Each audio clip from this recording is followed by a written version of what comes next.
Innal hamdalillah nahmaduhu wa nasta'inuhu wa nastaghfiruhu wa nastahdihi wa natubu ilaihi wa na'udzu billahi min syururi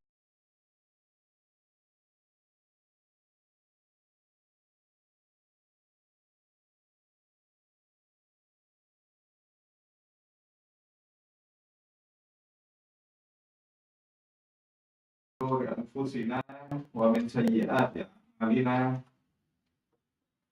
May yahdihillahu fala mudhillalah wa may yudlil fala hadiyalah. Asyhadu an la ilaha illallah wahdahu la syarikalah ilahul awwalin wal akhirin wa asyhadu anna nabiyyina wa habibina Muhammad sallallahu alaihi wasallam wa ala alihi wa ashabihi wa man tabi'ahum bi ihsan ila yaumiddin. Amma ba'd. Ikhwati fillah, a'azzani Allah wa iyyakum jami'an. Segala puja dan puji syukur kita berikan kepada Allah Subhanahu wa taala atas segala limpahan rezeki yang telah diberikan kepada kita, yang mana dengan segala nikmatnya dan seluruh nikmatnya kita masih diberikan kesempatan untuk menghadiri kajian pada kesempatan kali ini di hari yang insyaallah ta'ala diberkahi oleh Allah Subhanahu wa ta'ala, di hari yang sangat mulia, yaitu hari Jumat ya. Biasanya di hari Ahad, insyaallah ta'ala pada pertemuan kali ini kita di hari Jumat, di hari yang mulia, di bulan yang mulia. Semoga segala apa yang telah kita lakukan ini dari amal soleh dan juga dari ibadah, dan juga pada hari-hari sebelumnya di bulan Ramadan ini, semoga dianggap sebagai amal soleh oleh Allah Subhanahu wa ta'ala. Nah, salawat serta salam semoga selalu tercurahkan kepada suri tauladan kita, kepada Nabi Muhammad sallallahu alaihi wasallam, dan juga kepada keluarganya, sahabatnya, serta siapapun yang mengikuti jejak beliau hingga hari kiamat kelak. Nah, ikhwati fillah, azani Allah wa iyyakum jami'an. Insyaallah ta'ala pada kesempatan kali ini kita akan lanjutkan pembahasan kita terkait muqaddimatul faraid yang kita ambil dari kitab At-Tahqiqat Al-Mardiyah fil Mabahithil Fardiyah karya Syekh Shalih bin Fauzan bin Abdullah Al-Fauzan, yang mana pada pertemuan sebelumnya kita sudah cukup membahas, bisa kita katakan banyak hal yang kita bahas, baik itu terkait harta peninggalan sebelum menjadi harta warisan, yang mana harta itu perlu ditunaikan dulu terbagi menjadi kepada 5 hal. Kemudian kita juga sudah membahas terkait waris, yang mana kalau kita merujuk sedikit, ada berapa rukun waris? Ada 3. Apa saja? Ya, yang mewariskan, ahli waris yang hidup, dan harta warisan. Baik, kita juga sudah membahas syarat waris, yang mana syarat waris ini ada 3 juga. Yang pertama, terbuktinya kehidupan ahli waris setelah peninggalannya waris. Yang kedua,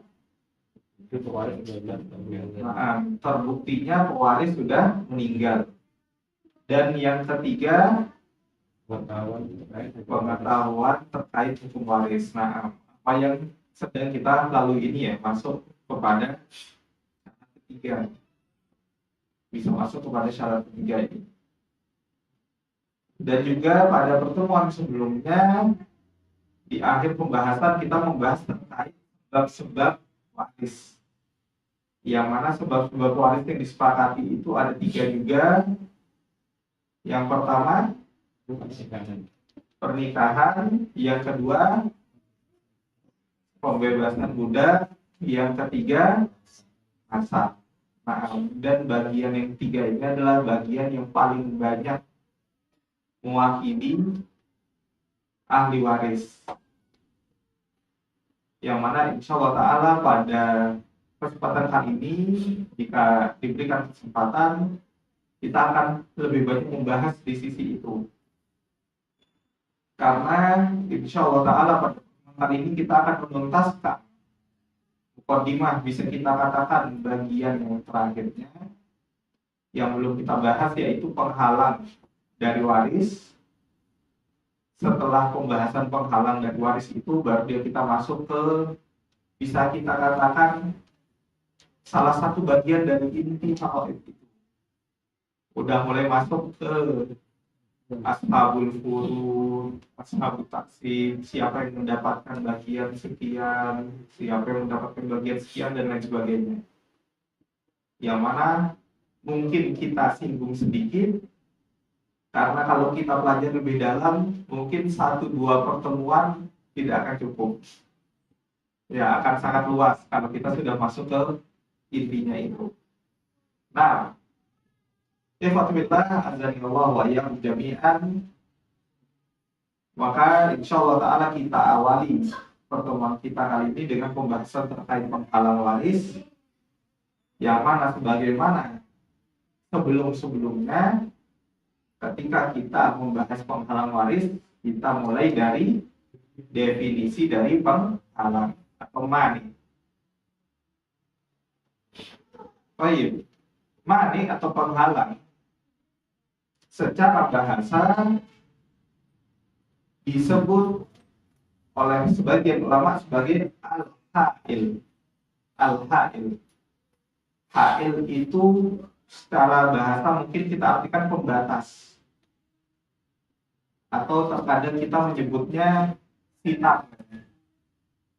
Nah itu, jadi mani itu secara bahasa artinya pembatas atau penghalang. Jadi secara bahasa artinya penghalang itu sendiri, yang bisa menghalangi kita dari sesuatu atau membatasi kita dari sesuatu. Adapun secara istilah masih dengan istilah atau ibarat yang digunakan oleh para ulama yang berkaitan dengan syarat dan sebab sebelumnya. Secara istilah di sini disebutkan oleh para ulama, ma yalzamu min wujudihil adam wala yalzamu min adamihi wujudun wala adamun lidzatihi. Segala sesuatu yang yalzamu min wujudihil adam, ketika ada sesuatu yang berkali-kali ini tidak mungkin terjadi. Sesuatu yang kalau ada mengakibatkan hasilnya itu tidak boleh terjadi. Berbeda dengan sebab ya, ketika ada harus terjadi. Kalau mani, kalau penghalang, ketika ada tidak boleh terjadi. Bukan harus terjadi, malah tidak boleh terjadi. Wala yalzamu min adamihi wujudun wala adam lidzati. Kalau enggak ada ini penghalang, bukan berarti wajib ada. Bisa ada, bisa tidak. Kalau kita berikan contoh simpelnya, sebagaimana sebelum-sebelumnya kita berikan contoh di yang berkaitan dengan sholat. Kira-kira penghalangnya apa? Penghalang sholat. Contohnya, kalau untuk wanita ada haid. Haid ini penghalang sholat. otomatis dia dilarang untuk sholat. Tapi ketika wanita sedang tidak haid, apakah dengan tidak haid otomatis saat itu harus sholat? Kan enggak ya. Kalau belum masuk waktunya, maka enggak. Jadi bisa terjadi sholat, bisa tidak terjadi. Seperti itu. Nah, itu adalah definisi dari waris, dari penghalang waris. Adapun penghalang waris, di sini kita sebutkan penghalang waris yang disepakati oleh para ulama. Karena penghalang waris ini ada yang disepakati, ada yang tidak disepakati juga. Ada yang masih jadi pembahasan para ulama. Apakah ini masuk penghalang atau tidak? Nah, penghalang waris yang pertama adalah ar-riqu. Apa itu ar-riqu? Perbudakan. Perbudakan. Jadi seseorang yang menjadi budak maka tidak bisa mewarisi dan tidak bisa diwarisi. Karena hakikat perbudakan yang terjadi pada zaman dahulu adalah budak itu milik tuannya, dianggap sebagai harta. Itulah yang mengakibatkan perbudakan disebut sebagai penghalang waris. Dan itu juga menjadi sebab kenapa pembebasan menjadi sebab waris.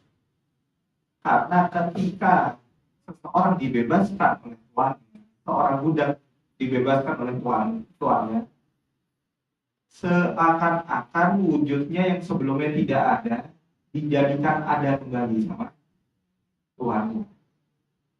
Seperti itu. Maka di sini disebutkan juga para ulama, ketika seseorang meninggal, ia memiliki anak, akan tetapi anaknya berstatus budak. Dari anaknya yang berstatus budak ini, dia memiliki cucu. Yang mana cucu ini keadaannya bebas, bukan budak. Maka ketika keadaannya demikian, yang mendapatkan harta warisan adalah cucunya, walaupun bapaknya masih hidup, karena bapaknya tidak dianggap ada penghalang waris tersebut. Walaupun ketika kita gali lebih dalam, itu banyak pembahasan ulama terkait perbudakan ini. Apabila dia dipaksa, apakah mewarisi atau tidak? Apabila dia berusaha untuk melunasi dirinya, atau dalam istilah syariat dibilang mukatab atau mukatab, itu ada pembahasan tersendiri. Yang mana kalau kita lebih dalam mungkin akan cukup memakan waktu. Nah, itu adalah penghalang waris yang pertama, perbudakan. Nah, sedangkan penghalang waris yang kedua yang disebutkan oleh para ulama disepakati adalah al-qatlu. Al-qatlu, pembunuhan. Jadi pembunuhan adalah penghalang waris yang kedua. Apa yang dimaksud pembunuhan di sini? Yang disebut oleh pembunuhan di sini oleh para ulama adalah ketika seseorang membunuh pewarisnya. Jadi spesifik ya. Ketika seorang ahli waris membunuh pewarisnya. Dan hal itu terjadi atau enggak? Terjadi ya. Terjadi. Makanya disebutkan di sini salah satu penghalang. Bisa menjadi penghalang waris. Yang mana di sini ulama berbeda pendapat terkait penghalang waris pembunuhan ini. Yang mana hal ini didasari dari hadis Rasulullah Shallallahu Alaihi Wasallam, la yarithul qatilu syai'a. Pembunuh tidak mendapatkan warisan sedikit pun, sepeser pun enggak dapat. Dan juga didasari dari hadis Rasulullah Shallallahu Alaihi Wasallam yang lainnya, laisa liqatili mirath, laisa liqatili mirath. Bagi pembunuh tidak ada bagian warisan sedikit pun. Jadi sebenarnya kalau dari konteks hadisnya sangat jelas, sangat singkat dan jelas. Yang membunuh nggak dapat warisan. Tapi tidak bisa hanya sekedar yang membunuh seperti ini, harus dijelaskan lebih dalam. Maka di sini ulama berbeda pendapat. Ada yang mengatakan selama membunuh pewarisnya maka itu otomatis jadi penghalang. Ada yang mengaitkan dengan sebab-sebab.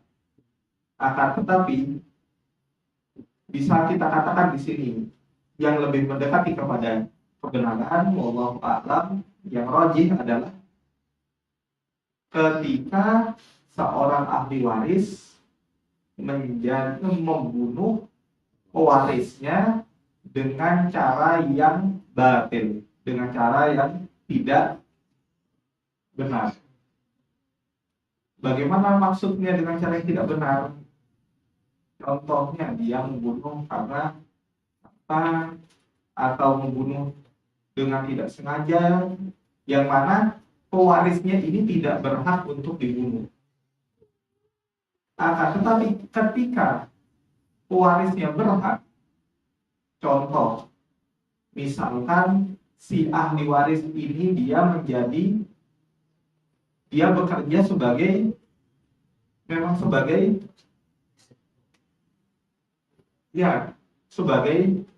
kalau kita bilang al-buju mungkin agak kurang enak ya, atau tukang jaga mungkin kurang enak. Sebagai eksekutor. Ketika anaknya bekerja sebagai eksekutor dan pewarisnya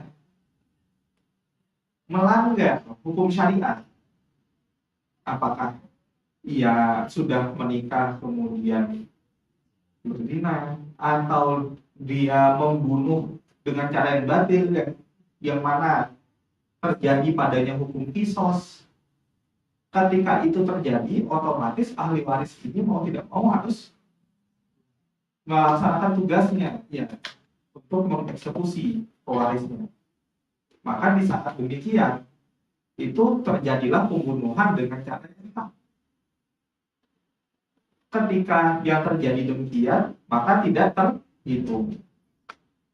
Yang terhitung sebagai penghalang adalah ketika ahli waris membunuh pewarisnya dengan cara yang batil. Wallahu a'lam. Itulah yang lebih mendekati kebenaran dari perbedaan pendapat para ulama.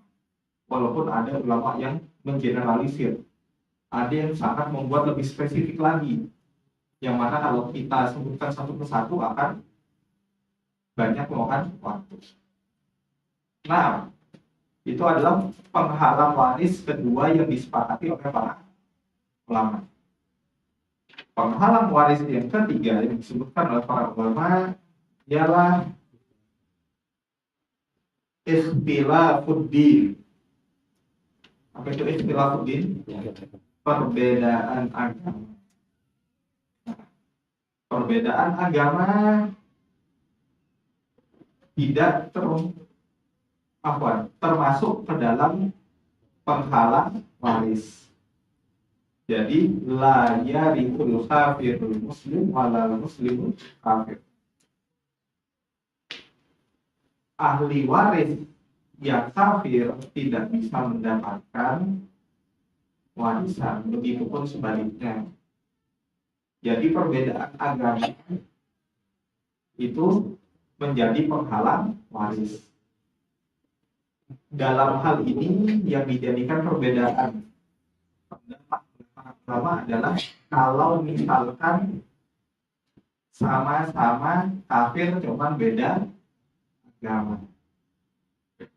Karena kan tidak bisa kita pungkiri kalau kita kembali kepada istilah syariat, pilihannya hanya dua, muslim dan kafir. Walaupun sekarang tersebar istilah non-Islam dan lain sebagainya, akan tetapi kalau kita kembali kepada istilah dalam syariat, hanya dua itu. Nah, akan tetapi ulama berbeda pendapat di keadaan yang kedua ini, yang kafir ini. Kalau beda agama, apakah tetap mewarisi? Bahkan itu pun dibahas oleh para ulama. Iya, Bu, sama-sama tidak Islam. Sama-sama tidak Islam. Misalkan yang satu Nasrani, yang satu Hindu. Apakah saling mewarisi? Nah, itu yang jadi pembahasan para ulama. Akan tetapi apabila Muslim dengan kafir, itu sudah jelas jadi penghalang yang disepakati oleh para ulama. Seperti itu, wallahu a'lam. Adapun penghalang-penghalang lainnya yang termasuk dalam kategori mukhtalafun fi, diperdebatkan oleh para ulama, ada perbedaan pandangan mungkin tidak perlu kita sebutkan. Jadi bisa kita katakan 3 penghalang waris yang disepakati ulama. Yang pertama apa? Perbudakan. Yang kedua, pembunuhan. Yang ketiga, perbedaan. Nah, maka dengan demikian bisa kita katakan kita sudah menuntaskan muqaddimah yang awal dari Al-Faraid. Kita akan masuk kepada pembahasan baru, yaitu bayanul warathah wa anwa'ul irth. Penjelasan terkait warisan dan bagian-bagiannya. Jadi ahli waris dan bagiannya yang kita bahas sekarang. Kita akan membahas siapa saja pewaris dari laki-laki, siapa saja pewaris dari perempuan, dan bagian-bagiannya apa saja.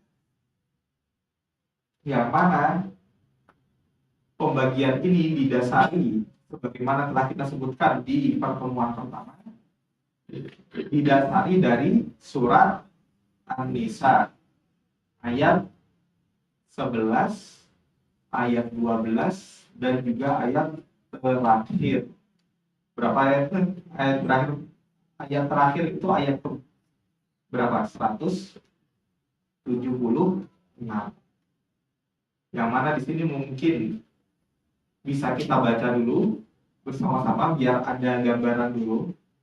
Ini ayatnya panjang-panjang, jadi bacanya mungkin cukup panjang ya. Tapi ini yang akan menjadi dasar awalnya.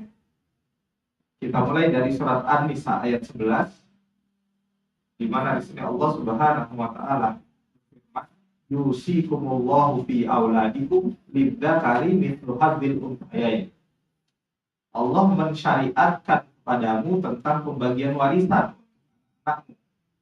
yaitu lidzakari mithlu hadzil unthayain. Bagian anak laki-laki sama dengan bagian 2 anak perempuan. Jadi pembahasan pertama yang ada di surat An-Nisa ayat 11 itu terkait anak, yang mana masuk di dalamnya juga cucu. Seperti itu. Fa in kunna nisa'an fawqa thnataini falakunna thulutha ma tarak. Dan jika anak itu semuanya perempuan dan jumlahnya lebih dari 2 atau 2 atau lebih, maka bagian mereka 2/3 dari harta yang ditinggalkan. Wa in kanat wahidatan falahan nisfu. Dan jika anak perempuannya sendiri 1 orang, maka dia memperoleh setengah dari harta yang ditinggalkan. Itu pembahasan terkait anak laki-laki dan anak perempuan. Begitupun juga dengan cucu laki-laki dan perempuan. Kemudian dilanjutkan ayatnya masih di ayat 11, wali abawaihi likulli wahidin minhum as-sudusu mimma taraka in kana lahu walad. Dan untuk kedua ibu bapaknya bagian masing-masing seperenam dari harta yang ditinggalkan jika yang meninggal mempunyai anak. Tadi ini si mayit, tadi bahasannya ke anak. Setelah itu masuk ke orang tuanya, bapak dan ibunya. Kalau misalkan si mayit punya anak, bapak ibunya dapat seperenam.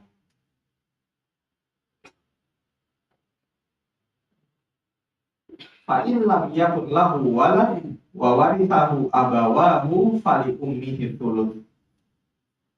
Jika yang meninggal tidak mempunyai anak dan dia diwarisi oleh kedua ibu bapaknya saja, maka ibunya mendapat sepertiga. Kalau si mayit nggak punya anak, tapi bapak ibunya masih ada, ibunya dapat sepertiga. Jadi masih pembahasan ke orang tua ya, bapak ibu. Fa in kana lahu ikhwatun fali ummihi sudusu min ba'di wasiyatin yusi biha aw dain. Jika yang meninggal mempunyai beberapa saudara, maka ibunya ini nggak punya anak yang mewarisi bapak ibunya, tapi ternyata punya saudara. Maka ibunya bukan dapat sepertiga, maka ibunya mendapat seperenam. Dan pembagian tersebut di atas setelah dipenuhi wasiat yang dibuatnya dan setelah dibayar hutangnya. Aba hukum wa abna hukum la tadruna ayyuhum aqrabu lakum naf'a faridatan minallah innallaha kana aliman hakima. Tentang orang tuamu atau anak-anakmu, kamu tidak mengetahui siapa di antara mereka yang lebih banyak manfaatnya bagimu. Ini adalah ketetapan Allah, sungguh Allah maha mengetahui lagi maha bijaksana. Jadi di ayat 11 pembahasannya terkait anak dan orang tua. Itu ayat 11. Kita masuk ke ayat 12.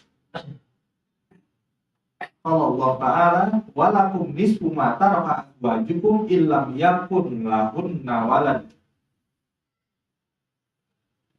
Dan bagianmu, yaitu para suami, adalah 1/2 dari harta yang ditinggalkan oleh istri-istrimu jika mereka tidak mempunyai anak.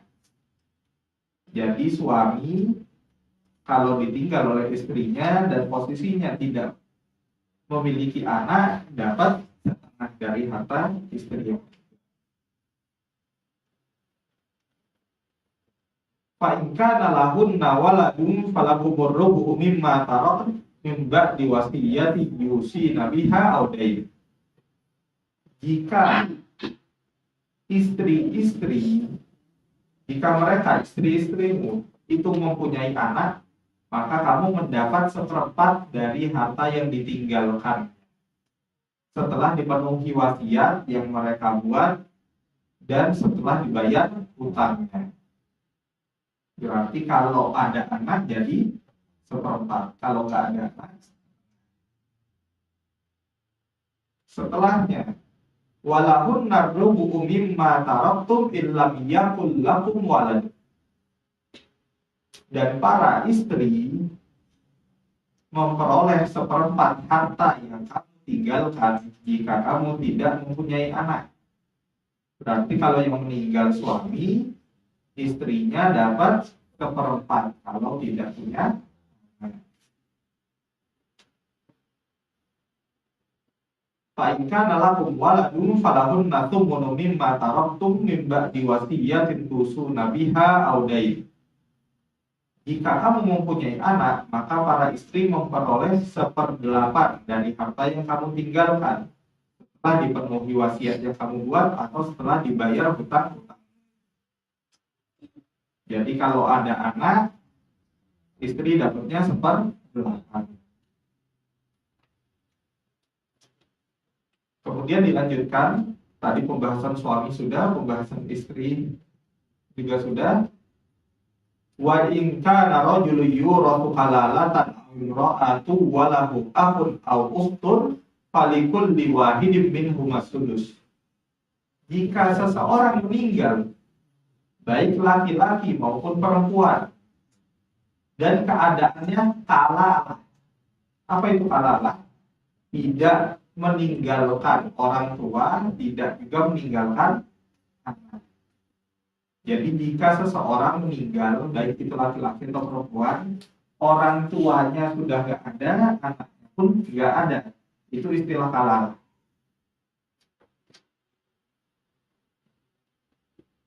Tetapi mempunyai saudara laki-laki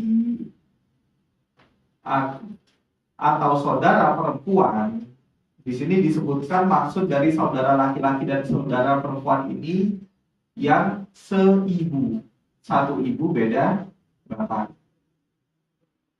Maka bagi masing-masing dari kedua saudara ini 1/6 dari harta. Jadi kalau saudara seibu dapat 1/6. Kemudian fa in kanu aktsara min dzalika fahum syuraka'u fi thuluth min ba'di wasiyati yusa biha aw dainin ghairu mudhar. Wasiyatan min Allah wallahu alimul halim. Tadi kan masing-masing dapat 1/6 ya. Tapi kalau misalkan saudara seibunya lebih dari satu, saudara seibunya bukan cuma satu tapi lebih, maka mereka bersama-sama dalam bagian yang 1/3 itu. Jadi kalau saudara seibunya lebih dari satu, dapat 1/3 setelah dipenuhi wasiat yang dibuatnya atau setelah dibayar hutangnya dengan tidak menyusahkan ahli waris. Demikianlah ketentuan Allah. Allah Maha mengetahui lagi Maha penyantun. Itu ayat ke-12. Ayat ke-12 pembahasannya terkait siapa? Suami, istri, dan juga saudara seibu. Jadi pembahasan masih saudara seibu, belum masuk saudara kandung atau saudara sebapak. Yang mana di sini sedikit kita singgung saudara seibu. Saudara seibu ini memiliki keadaan yang berbeda. Sisi bedanya bagaimana? Sisi bedanya yang pertama adalah keadaannya dia mendapatkan warisan walaupun jalur kekerabatannya dari ibu, yang mana selainnya jalur kekerabatannya dari bapak. Dan di antara kekhususannya yang lain adalah tidak masuk dalam kategori lidzakari mithlu hadzil unthayain. Untuk saudara seibu, mau itu laki-laki, mau itu perempuan, masing-masing 1/1. Jadi misalkan 1/6 itu hasilnya adalah misalkan 200 juta. Saudara seibunya ada 2, yang satu laki-laki, yang satu perempuan, bukan 2/1. Masing-masing dapat 100 juta secara sama. Seperti itu. Itu termasuk bagian dari kekhususan saudara seibu. Nah, kita masuk ke surat An-Nisa yang terakhir, ayat 170. Allah Subhanahu wa taala berfirman, "Yastaftunaka qulillahu yuftikum fil kalalah." Mereka meminta fatwa kepadamu, dari Rasulullah, tentang kalalah. Tadi setelah kita sebutkan kalalah. ini ru'un halaka laisa lahu waladu walahu ukhtun falaha nisfu ma tarak. Katakanlah Allah memberi fatwa kepadamu tentang kalalah, yaitu jika seseorang mati dan dia tidak mempunyai anak tetapi mempunyai saudara perempuan, falaha nisfu ma tarak, maka bagian saudara perempuannya itu separuh dari harta yang ditinggalkan. Jadi kalau kalah berarti sama kayak tadi ya, tidak punya orang tua, tidak punya anak, tidak punya bapak, tidak punya anak, maka kalau dia punya saudara perempuan, yang dimaksud saudara perempuan di sini selain saudara seibu tadi, berarti saudara kandung dan saudara seayah, sebapak. Kalau saudari sebapak atau saudari kandung seorang diri, maka dia mendapat setengah dari harta yang ditinggalkan. Wa huwa yarithuha illam yakul laha walad. Dan saudaranya yang laki-laki mewarisi seluruh harta saudara perempuannya jika tidak mempunyai anak. Jadi tadi pembahasannya saudara perempuan, selanjutnya pembahasan saudara laki-laki, baik itu kandung atau sebapak saya. Jadi saudara laki-laki akan mewarisi dari saudara perempuannya kalau posisinya kalalah tidak memiliki anak. Fa in kana tatnata falahu matsulutsani mimma tarak. Jika ternyata saudara perempuannya itu ada lebih dari satu, ada dua orang, maka bagi keduanya 2/3 dari harta yang ditinggalkan. Berarti kalau tidak punya saudara laki, punyanya saudara perempuan, tapi bukan sendiri, kalau sendiri kan setengah. Kalau lebih dari itu, maka dapat 2/3. Wa in kanu ikhwatar rijal wa nisa falidzakari mithlu hadzal unthayain. Tapi jika saudara perempuan itu dan jika mereka ahli waris itu terdiri dari saudara-saudara laki-laki dan perempuan, maka bagian seorang saudara laki-laki sama dengan 2 saudari perempuan. Jadi tadi penjelasannya sudah cukup jelas ya. Kalau perempuan sendiri setengah, kalau laki-laki mendapat semua, maksudnya adalah sisa dari hartanya, seluruh hartanya. Kalau ternyata perempuannya lebih dari satu, hanya perempuan dan lebih dari satu, 2/3.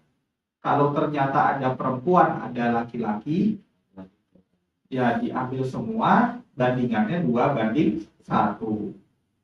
Lidzakari mithlu hadzal unthayain. Yubayyinullahu lakum an tadillu wallahu bikulli syai'in alim. Allah menerangkan hukum ini kepadamu agar kamu tidak tersesat. Allah Maha mengetahui segala sesuatu. Jadi pembahasan di ayat ketiga ini pembahasan untuk saudara kandung dan saudara sebapak, baik laki-laki maupun perempuan. Bagaimana dengan yang lainnya? Yang lainnya kembali kepada hadis al-hikul faraidul di ahliha fama bagiya fahu fali aula rajulin zakar. Sisanya masuk kepada hadis yang sudah kita sebutkan pada 2 pertemuan sebelumnya. Sampaikanlah warisan kepada yang berhak mendapatkannya, yang tersisa untuk keluarga atau kerabat laki-laki yang paling dekat atau yang paling utama. Yang mana dari 3 ayat ini dan hadis tadi Dan juga sebenarnya ada hadis-hadis lainnya yang menguatkan. Maka di sini ulama menulis ada 15 ahli waris dari kalangan laki-laki dan 10 ahli waris dari kalangan perempuan. Yang mana di sini mungkin kita sebutkan secara urut satu persatu. Ahli waris dari kalangan laki-laki yang pertama adalah anak laki-laki. Anak laki-laki. Dan yang kedua adalah cucu dari anak laki-laki. Jadi anak, kalau istilah dalam kitab biasanya wa in nazal al ibnu summa ibnul ibni wa in nazal. Anak yang pertama. Yang kedua ibnul ibn, cucu dari anak laki-laki. Anaknya anak. Wa in nazal. Begitupun turun selanjutnya. Jadi lewat jalur anak laki-laki. Anaknya anak. Anaknya anaknya anak. Cucu, cicit, dan selanjutnya. Selama jalurnya dari laki-laki, maka itu masuk dalam ahli waris. Yang mana di sini mungkin anak gambarkan sedikit ya.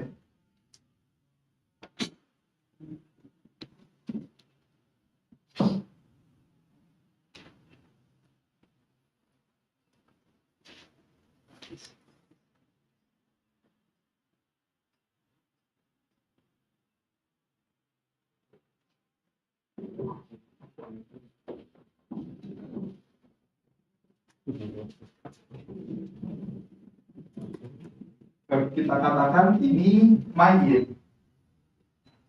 Mayit. Apa itu mayit? Yang meninggal. Memiliki anak. Di sini ibn, anak laki-laki. Di sini bint. Atau mungkin kita gunakan bahasa Indonesia ya untuk selain mayitnya, mempermudah.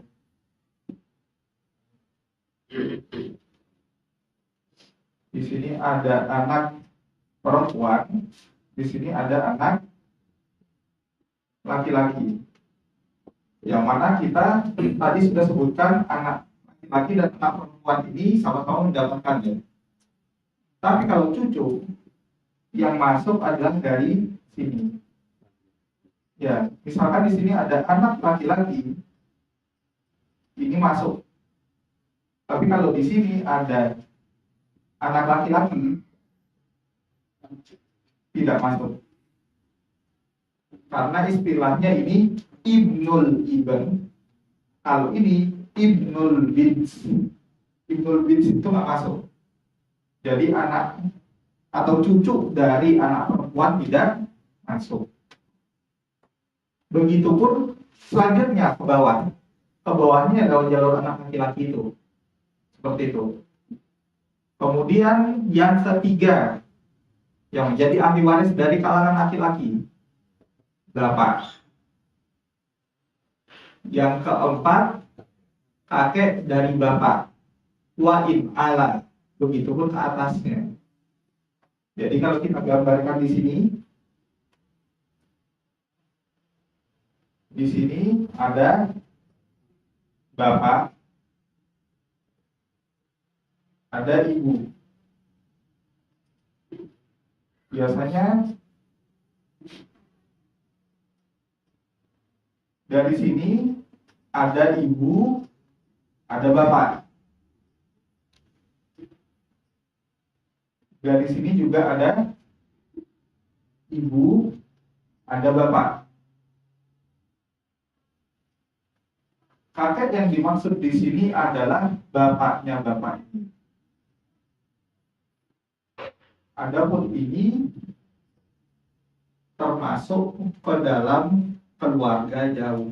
Jadi tidak masuk ke dalam kategori yang mendapatkan warisan dengan bagian yang pasti ini, yang tetap ini. Seperti itu ya. Itu terkait bapak dan kakek dari bapak. Yang kelima, saudara kandung. Yang keenam, saudara sebapak. Yang ketujuh, saudara seibu. Yang kedelapan, anak saudara kandung. Kemudian anak. Yang kesembilan, anak saudara sebapak. Jadi bukan hanya saudara, tapi ketika saudara tidak ada, tapi ada anaknya, itu bisa mendapatkan anak saudara kandung, anak saudara sebapak. Yang ke-10, paman kandung. Yang mana paman ini adalah, yang dimaksud paman di sini adalah saudaranya bapak. Ya, baik itu yang sebapak ataupun yang kandung, yang kandung ataupun yang sebapak. Kalau saudara seibunya bapak, enggak.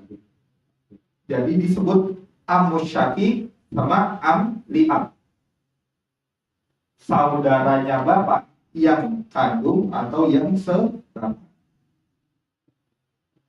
Saudaranya ibu atau istilah dalam syariatnya khol dan kholah itu sama seperti keadaan kakek dan ibunya. Ya, tidak masuk ke dalam bagian yang mendapatkan bagian yang jelas tadi. Ketika memang tidak ada sama sekali dari apa yang kita sebutkan nanti, tidak ada sama sekali, hanya ada saudaranya ibu, itu baru dia bisa dapat. Seperti itu. Nah, kemudian yang selanjutnya, anak paman kandung, anak paman sebapak, kemudian suami, yang terakhir muktik. Apa itu muktik? Yang membebaskan. Jadi kalau posisi mayitnya dulunya seorang budak kemudian dibebaskan oleh tuannya, maka itu dapat bagian, tapi yang paling terakhir. Yang paling terakhir. Seperti itu. Itu ahli waris dari kalangan laki-laki. Ada 15 itu. Kemudian ahli waris dari kalangan perempuan ada 10. Yang pertama, anak perempuan. Anak perempuan. Kemudian yang kedua, cucu dari anak laki-laki. Cucu perempuan dari anak laki-laki. Yang mana kalau di sini, dari sini punya anak perempuan, ini dapat juga. Seperti itu. Ini kita mengatakan dapat ini bukan berarti nanti hasil akhirnya pasti akan dapat. Karena kedepannya akan, ketika kita lebih mendalami lagi, akan ada istilah hajab. Hajab itu maksudnya ya menghalangi, menghijab. Biasanya kalau istilah kita belajar itu ya tercoret nggak jadi dapat. Seperti itu, berdasarkan syarat-syarat yang ada. Jadi anak perempuan yang kedua, yang pertama anak perempuan, yang kedua cucu perempuan dari anak laki-laki, yang ketiga ibu, yang keempat nenek dari ibu, ummul. Ini yang ketiga. Yang keempat, ummul ab, nenek dari bapak. Dan ini sebenarnya sama seperti anak dan bapak tadi dan kakek, berlanjut. Tapi berlanjutnya dari sisi ibu.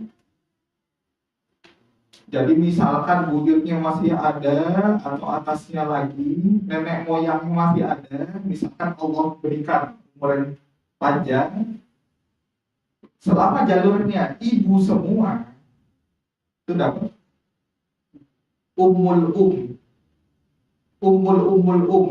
ibunya ibu. Biasanya istilahnya seperti itu kalau di ilmu faraid. Jadi makin panjang ya terpanjang. Gitu. Ibunya ibu gitu. Nomor 3 tadi apa? Yang ketiga ibu. Ya. Yang keempat ibunya ibu. Yang kelima ibunya bapak. Begitupun di sini. Ummul ab dapat. Ummil ab dapat. Ummil ab dapat. Gitu. Selama jalurnya lewat ibu. Yang jadi perbedaan pendapat di kalangan ulama saat ada sisi laki-lakinya. Jalurnya ada laki-lakinya. Contohnya, bapak punya ibu. Ini masih dapat. Punya bapak, bapaknya punya ibu. Yang ini yang jadi pembahasan di kalangan para ulama. Apakah dapat atau tidak. Karena apa?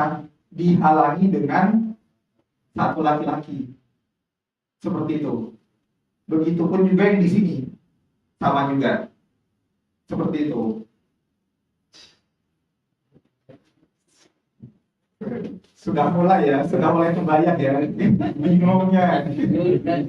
Ya, makanya insya Allah kita nggak akan masuk terlalu dalam. Karena kalau kita terlalu dalam itu akan bilang ini jatahnya setengah, syaratnya apa aja. Ini dapat sekian, syaratnya apa aja. Yang mana insya Allah ta'ala kita nggak akan sampai ke situ. Insya Allah paling mentoknya kita sebutkan, misalkan anak ini dia bisa dapat sekian atau sekian atau sekian. Seperti itu. Nah, kalau tanya kenapa ada ataunya, itu yang akan panjang banget. Seperti itu. Nah, tadi kita sampai ke nenek dari bapak ya, yang kelima. Yang keenam, saudari kandung. Yang ketujuh, saudari seberapa. Yang kedelapan, saudari seibu. 3 ini ada di ayat tadi ya. Bedanya sekandung dan seibu. Nah, pertanyaannya bagus. Ini bapak, ini ibu. Ini mungkin yang ini kita hapus dulu ya, soalnya nanti insya Allah akan kita gambar lagi dengan yang lebih terbayang.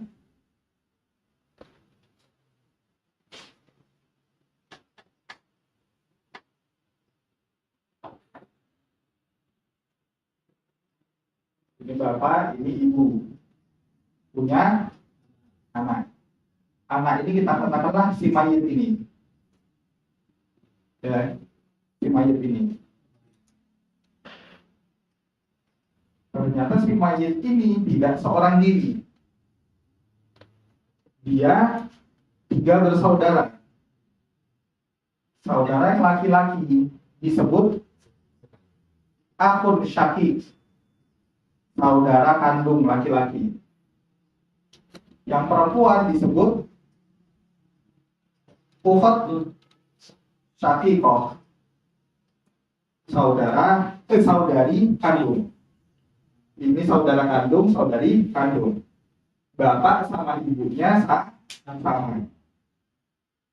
Ternyata bapaknya punya 2 istri. Otomatis kan bapak ini punya istri kedua. Dan istri kedua muncullah akhun li'ab atau ukhat li'ab. Muncullah ini. Satu bapak, ibunya berbeda. Ini kan ibunya beda. bisa kita katakan ini dari istri pertama, yang ini dari istri kedua, atau sebelum menikah dengan ini sempat punya istri, meninggal, kemudian nikah dengan si ibu ini. Satu bapak, beda ibu. Bagaimana kalau misalkan saudara atau saudari seibu?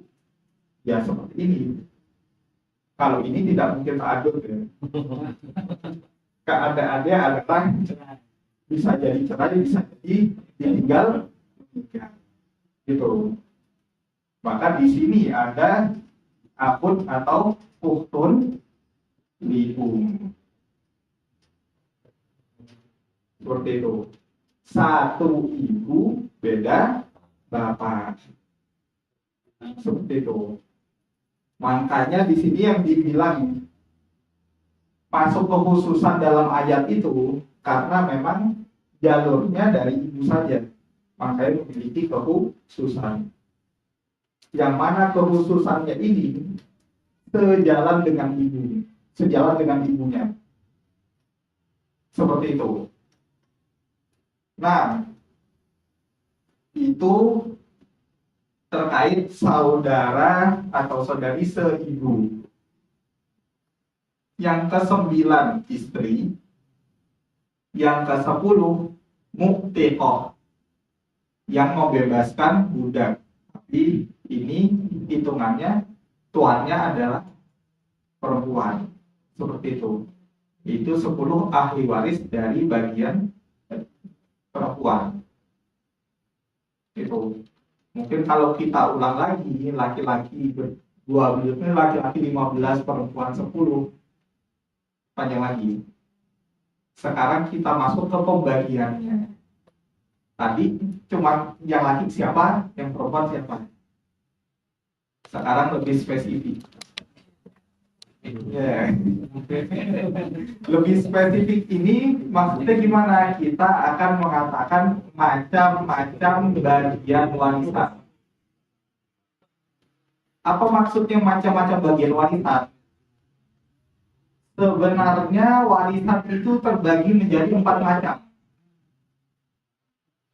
Ada 4 macam. Ada yang mendapatkan fardun, mendapatkan kadar atau bagian yang tetap. Dia cuman akan dapat bagian yang tetap. Tidak mungkin berubah keadaan. Berubah keadaannya antara enggak dapat atau dapat segini. Seperti itu. Bagian yang kedua disebut yang mendapatkan taksir, mendapatkan asobah, sisa, mendapatkan sisa. Nah, yang mendapatkan sisa ini kemungkinannya 3. Kemungkinannya 3. Apa saja? Kalau dia ada sendiri, dia dapat semua hartanya. Kalau dia tidak seorang diri, tapi ada ahli waris yang lain dari bagian fard tadi, maka dia dapat sisanya. Kalau enggak ada sisa atau ada ahli waris asobah yang lebih kuat dari dia enggak dapat. Misalkan sudah dibagi, ada yang dapat setengah, ada yang dapat 1/6, ada yang dapat sekian, dihitung habis. Maka yang dapat baki, yang dapat asobah ini, dia dapat berapa? Sudah dibagi ke ashabul furud, sudah dibagi kepada orang yang memiliki bagian tetap. Seperti itu. Oh, masih ada sisa. Sisanya berapa? Misalkan sisanya 7/8. Karena keadaannya cuma ada istri dan anak-anak. Istri ketika ada anak dapat 1/8. anak-anaknya. Walaupun anaknya cuma satu, dapat 7/8. Seperti itu. Kalau dia termasuk dalam bagian yang taksib, bagian yang asobah itu. Seperti itu.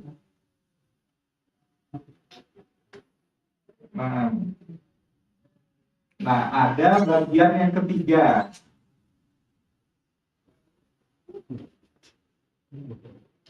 Ya. Bagian yang ketiga ini dia terkadang dapat bagiannya, terkadang dapatnya sisa, terkadang dapat keduanya. Dia punya bagian, dia punya kadar. Tapi setelah dibagi masih ada sisa. Ya sisa ini orang ini yang dapat. Itu kelompok yang ketiga. Adapun kelompok yang keempat, kelompok yang terakhir, itu dia terkadang bisa dapat kadar yang tetap, terkadang bisa dapat sisa. Otomatis kalau dapat sisa, bisa jadi dia nggak dapat sama sekali. Seperti itu. Nah, itu dia 4 bagiannya. Ada yang bagiannya tetap, ada yang sisa, ada yang bisa tetap, bisa sisa, bisa keduanya, ada yang cuma bisa tetap dan bisa sisa. Nah, kalau kita tanya kenapa, masuk ke syarat-syarat yang akan panjang itu. Yang mana di sini kita jelaskan secara singkat. Bagian yang pertama, yang mendapatkan kadar yang tetap. Yang mendapatkan bagian yang tetap itu ada 5 golongan. Ada 5 golongan. Siapa saja mereka? Mereka adalah yang pertama, ibu al-um. Ibu ini bisa dapat thuluth, bisa dapat 1/3, bisa dapat sudus, bisa dapat 1/6. Dan ibu tidak mungkin tidak dapat. Bisa dipahami ya? Antara 1/3 atau 1/6, tapi tidak mungkin tidak dapat.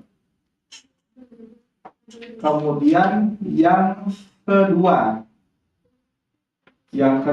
saudara seibu, baik laki-laki atau perempuan. Saudara seibu baik laki-laki atau perempuan itu bagiannya antara 1/3 atau 1/6. 1/3 atau 1/6. Bisa terhalang untuk nggak dapat? Bisa.